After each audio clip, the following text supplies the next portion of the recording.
Bonjour à tous et bienvenue sur la chaîne de Radetzky Capital. Je suis très heureux de vous retrouver aujourd'hui, certes avec un petit temps de retard. On va analyser aujourd'hui le Bitcoin et l'ensemble des crypto-monnaies avec Bitcoin Cash, Ethereum, Solana, pourquoi pas l'XRP et le Binance Coin. Il y a une petite crypto que j'aimerais vous montrer aujourd'hui parce que je la suis depuis pas mal de temps. Et là, aujourd'hui, alors on voit bien qu'il y avait eu des cycles cycliques depuis un petit moment sur le Bitcoin. Un énorme repli ce week-end où le Bitcoin est passé de 94 000 dollars pour aller chercher les 86 000 dollars environ. Et c'est une énorme chute. Est-ce que cette chute elle va être encore plus. Est-ce qu'on est passé déjà la tendance? Est-ce que en termes de tendance, on est passé en termes baissiers? C'est ça la question qu'on doit se poser actuellement pour savoir quelle tendance et donc dans quel sens on va intervenir sur l'ensemble des crypto-monnaies. Comme le Bitcoin dravait un petit peu tout le monde, les altcoins et les crypto-monnaies, l'ensemble du marché crypto-monnaie, eh bien, on peut se donner un ordre d'idée. Donc en fait, j'avais dit d'acheter dans la zone des 92 000 dernièrement, chose que le Bitcoin est allé chercher, mais sauf que on s'est fait têche du marché.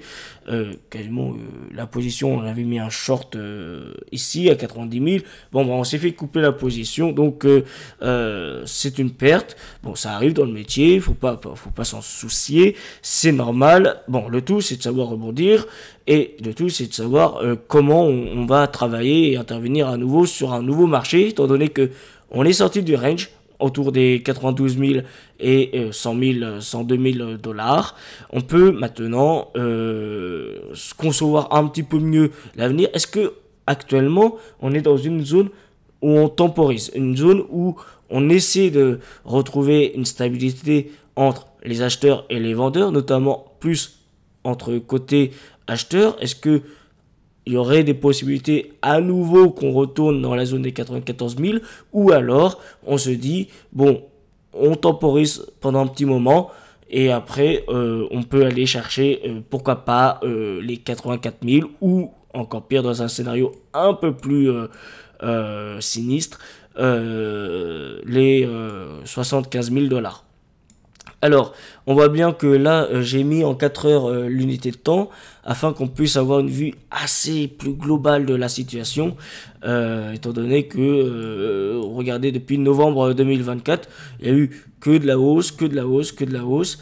Je vais me mettre en daily à nouveau, mais pour regarder, voilà, hein, c'était à partir de décembre 2024 où il y a eu le rallye haussier qu'on connaît tous, qu'on a observé maintes et maintes fois et que beaucoup ont pu profiter. Ensuite, ce que je voulais vous dire par là, c'est que est-ce que justement en ce moment Bitcoin est en train de nous dire nous dire l'avenir à travers du RSI. Voilà, c'est pour ça que je l'affiche. Alors là, j'en ai aidé, je vais en enlever un.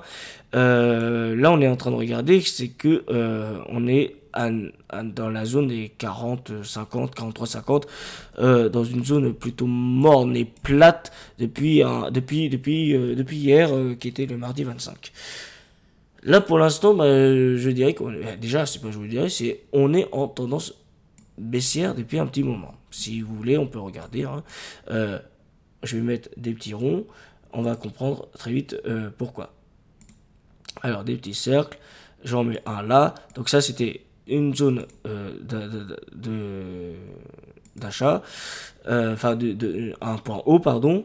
Une zone de baisse. Et là, le plus haut, c'était là. Puis après, on avait refait plus significatif, c'est plutôt ici, pardon.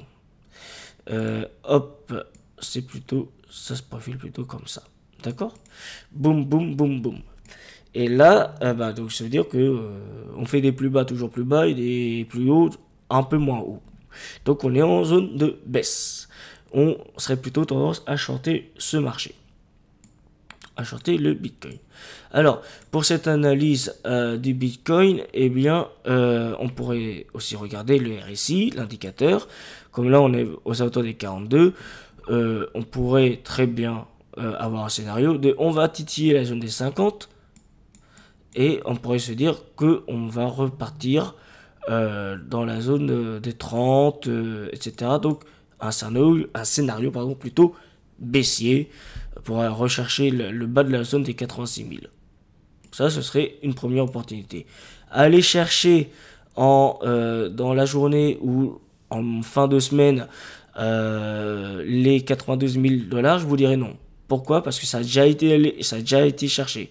On a eu une impulsion avec cette mèche qu'on voit là. Je vais la grossir à l'écran pour qu'on puisse mieux la voir. Avec cette mèche qu'on est allé chercher la 92 000, mais les shorters, donc les vendeurs, ont tout de suite étouffé entre guillemets cette rébellion des acheteurs et pour proposer un scénario bearish. Ou alors c'était une porte de sortie pour ceux qui avaient acheté justement comme nous à 92 000 dollars. C'était un pullback, une porte de sortie pour rentrer pour sortir surtout de position. C'était la seule porte de sortie que le marché proposait. Alors je sais très bien ce que vous allez me dire. Une porte de sortie, des portes de saloon au niveau western. D'accord? Je vais enlever le cercle parce qu'il me dérange un peu. Et puis voilà. Donc voilà un petit peu ce que j'aimerais dire sur le Bitcoin. Actuellement, on est en zone bearish, on pourrait shorter et les zones à intervenir, c'est voilà, on l'avait noté 90 000 dollars. On est à peu près dans la zone, mais il faut y aller vraiment avec des pincettes actuellement. Je vous propose qu'on aille se pencher directement sur Bitcoin Cash. Voilà, c'est un petit peu près la même analyse. Cependant avec des amplitudes et des objectifs un petit peu moins loin, étant donné que si on casse vraiment la zone des 270 000 dollars, ce support là c'est clairement vous dites adieu à la zone à plus de 270 000 dollars, sauf s'il y a vraiment un très gros rebond dans la zone, parce que on casse cette zone là, on est allé chercher une fois, deux fois, trois fois, à la quatrième ou cinquième sortie par le bas, on va directement chercher un scénario assez négatif, les 230 dollars, ou voire même les 215 dollars. Un scénario plutôt négatif. Et si je me mets en daily, oui, on va chercher carrément cette zone, les 150 dollars, 160 dollars. Mais bon, si ça remonte, si y a un petit élan acheteur, eh bien on n'irait pas chercher très loin, mais le haut de la zone ou le milieu de zone des 360 dollars. Ce serait un petit peu ça si on était à l'achat sur Bitcoin Cash. Ce serait un petit peu ces niveaux-là à aller chercher.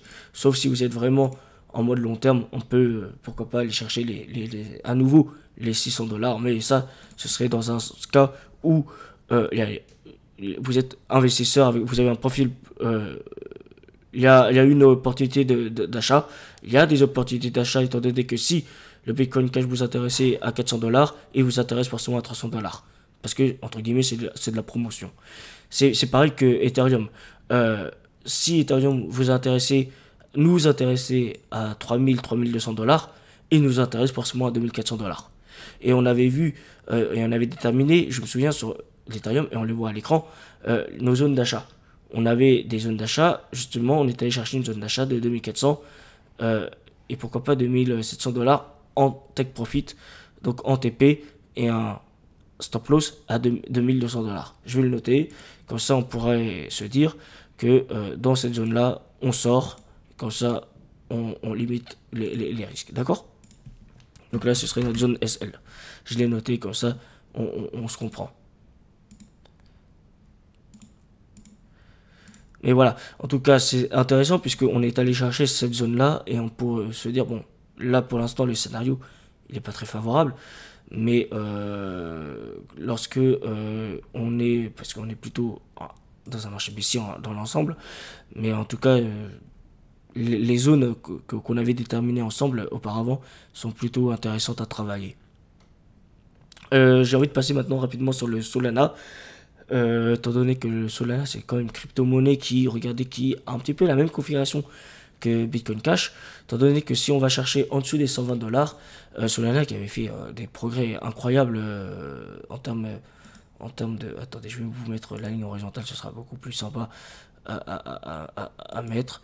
Voilà, c'est notre zone de support. Donc des 130 $. On n'est pas loin. C'est vraiment une belle zone, pour intervenir. Attention tout de même, si on est amené vraiment à casser cette zone, c'est je dirais un siphon de lavabo, permettez-moi l'expression, ou un couteau qui tombe. Ça va directement chercher les 100 voire les 80 $. Donc je vous rappelle, on est quand même baissier. Donc si vous voulez plutôt shorter, vous allez chercher le haut de la zone, donc les 160 $. Je vais la mettre en bleu cette ligne.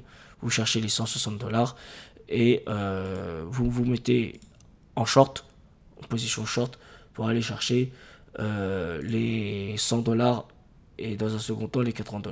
Alors je vais chercher une petite flèche. Voilà, j'ai trouvé la petite flèche, et donc en fait cette flèche, ça voudrait dire quoi? Ça veut dire qu'on va chercher la zone des 160 $ pour shorter, et après on va chercher la zone des 100 $, voire même des 80 $ d'objectifs. Alors certes, c'est des objectifs longtemps, il faut conserver un petit peu la position, au risque d'un retournement, mais ça c'est à vous de manager le portefeuille, mais je vous donne quand même les scénarios possibles. On va chercher les 160 $, on se positionne en short, on va chercher en premier temps les 130 $, qui est la zone support, en TP2 les 100 $, en TP3 les 80. Bien sûr, si on voit qu'on est resté dans la zone des 100 $ et qu'après on oscille autour des 100, 120, là, il serait peut-être temps de se poser des questions, si ça dure un petit moment, de partir et de complètement sortir de position et prendre ses bénéfices. La dernière crypto que j'aurais aimé regarder avec vous, c'est Action. Alors, Action, elle est assez incroyable, cette crypto, étant donné que elle est en short, en tendance haussière, sauf que là, il y a eu, je ne sais pas ce qui s'est passé sur cette crypto-monnaie honnêtement, mais déjà, on peut voir grâce au RSI, à cet indicateur, qu'il y avait une survente, là, parce qu'on a dépassé les 30, on est au plus bas à 24,5, on est allé chercher, il y avait une survente, et après on est allé chercher la zone de surachat, et c'est pas la première fois que ça fait ce scénario. On a par exemple ici ce scénario du 15 mars où il y avait de la survente, du 16 avril, pardon, wow, du 16 avril, pardonnez-moi, et on est allé chercher un peu plus tard, il y avait du surachat, et on se retrouve à peu près dans la même configuration. Et ce qui est incroyable, c'est que là on peut se dire, s'il y a une surachat, c'est qu'il y aura peut-être forcément à un moment donné un retour. Et l'objectif sur cette crypto-monnaie qui est intéressante, là regardez, c'est encore plus flagrant, ce qui est intéressant, c'est que lorsqu'il y aura la prochaine fois qu'on retournera avec un RSI à un niveau entre les 25 et les 30, eh bien on se positionnera à l'achat, et l'objectif ce serait d'aller chercher un surachat entre les 70 et les 80. Et ça, lorsqu'il y aura une proposition sur cette crypto-monnaie où on sera en survente, on pourra se positionner à l'achat et aller chercher une zone de surachat, et là on pourra faire un très beau trade. Voilà, n'hésitez pas à vous abonner sur cette chaîne YouTube qui est Radetzky Capital. N'hésitez pas à liker cette vidéo. C'est tout pour cette analyse aujourd'hui. Et moi, c'était un plaisir de faire cette vidéo avec vous, de regarder un petit peu, faire un tour d'horizon de ce qu'est le marché de la crypto-monnaie. N'hésitez pas à vous abonner. Je vous souhaite une agréable séance sur les marchés. Soyez prudents et on se dit pour une prochaine vidéo. À très bientôt.